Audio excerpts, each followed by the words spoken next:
Kiai Haji Zainal Mustafa lahir pada tahun 1809 di Desa Cimerah, Kec, Singaparna, Tasikmalaya. Beliau merupakan putra dari pasangan Nawapi dan Ny.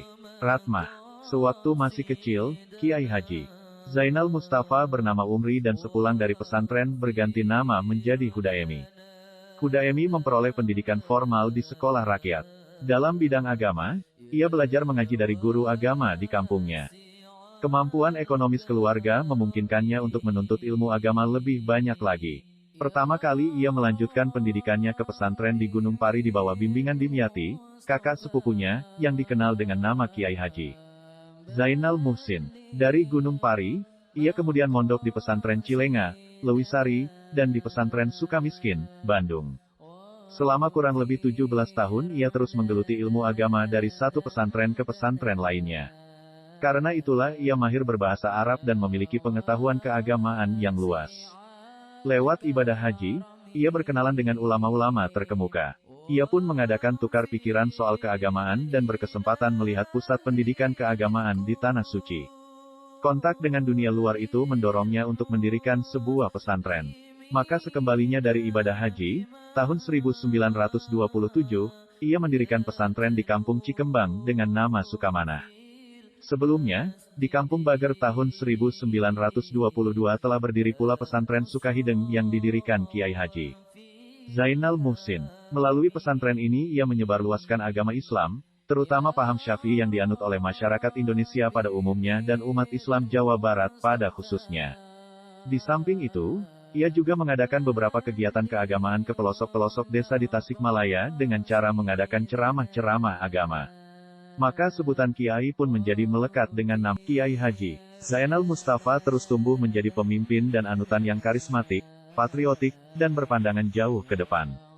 Tahun 1933, ia masuk Jamiah Nahdlatul Ulama NU, dan diangkat sebagai Wakil Rois Syuriah NU Cabang Tasikmalaya.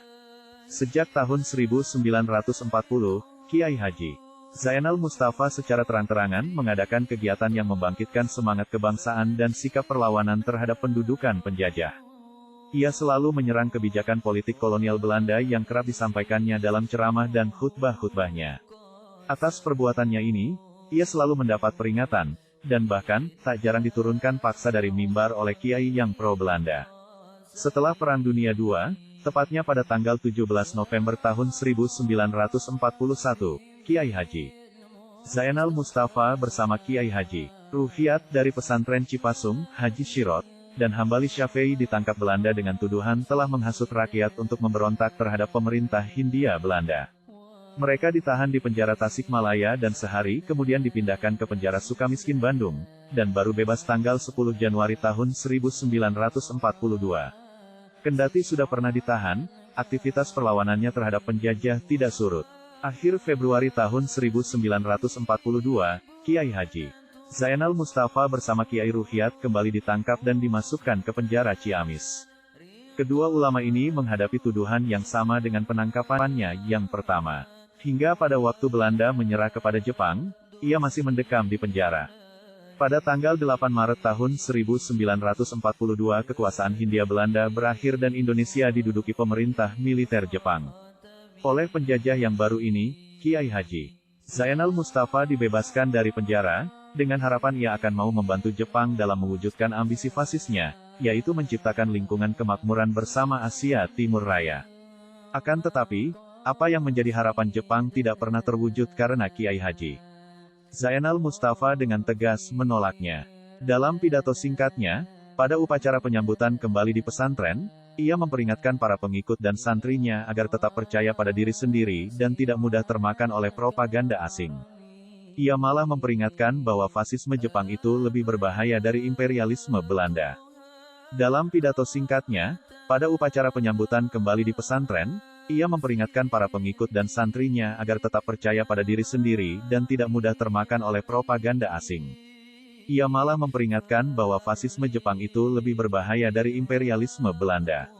Pasca perpindahan kekuasaan dari Belanda ke Jepang, sikap dan pandangannya itu tidak pernah berubah. Bahkan, kebenciannya semakin memuncak saja manakala menyaksikan sendiri kezaliman penjajah terhadap rakyat.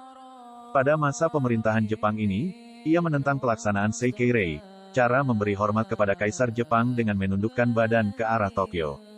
Ia menganggap perbuatan itu bertentangan dengan ajaran Islam dan merusak tauhid karena telah mengubah arah kiblat. Dengan semangat jihad membela kebenaran agama dan memperjuangkan bangsa, Kiai Haji Zainal Mustafa merencanakan akan mengadakan perlawanan terhadap Jepang pada tanggal 25 Februari tahun 1944, 1 Maulud 1363 H. Mula-mula ia akan menculik para pembesar Jepang di Tasikmalaya, kemudian melakukan sabotase, memutuskan kawat-kawat telepon sehingga militer Jepang tidak dapat berkomunikasi, dan terakhir, membebaskan tahanan-tahanan politik.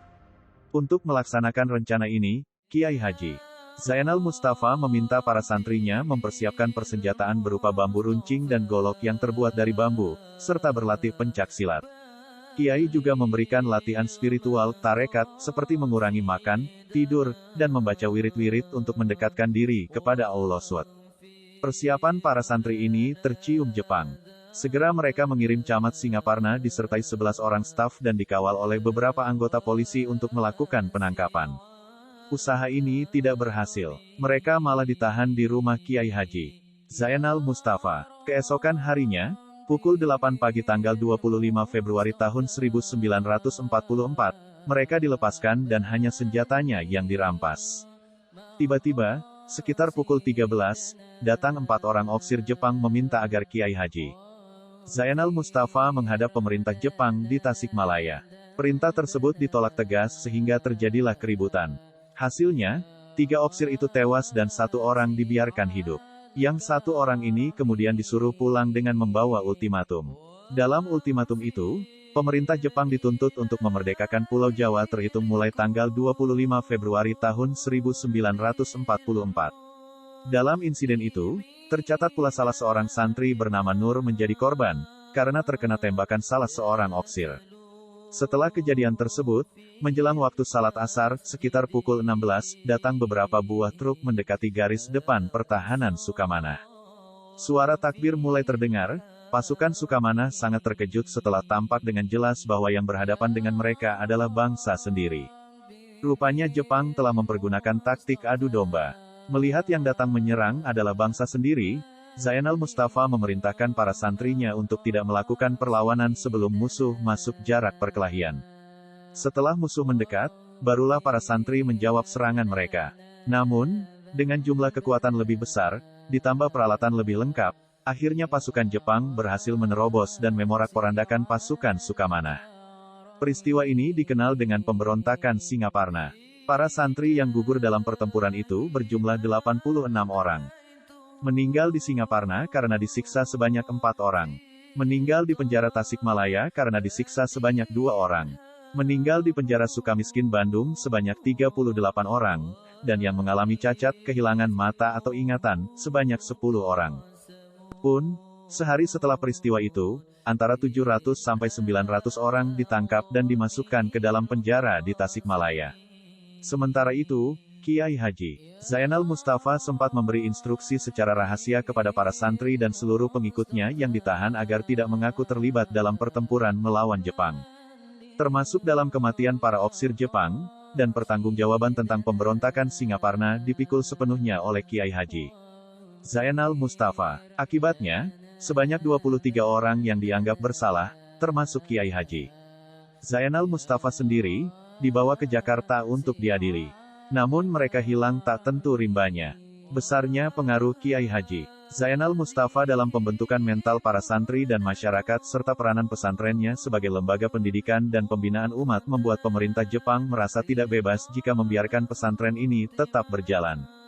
Maka, setelah peristiwa pemberontakan tersebut, pesantren ini ditutup oleh Jepang dan tidak diperbolehkan melakukan kegiatan apapun.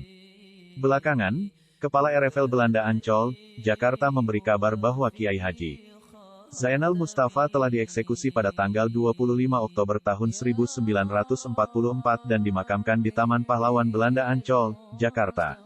Melalui penelusuran salah seorang santrinya, Kolonel Syarif Hidayat, pada tahun 1973 keberadaan makamnya itu ditemukan di daerah Ancol, Jakarta Utara, bersama makam-makam para santrinya yang berada di antara makam-makam tentara Belanda. Lalu, Pada tanggal 25 Agustus tahun 1973, semua makam itu dipindahkan ke Sukamanah, Tasikmalaya.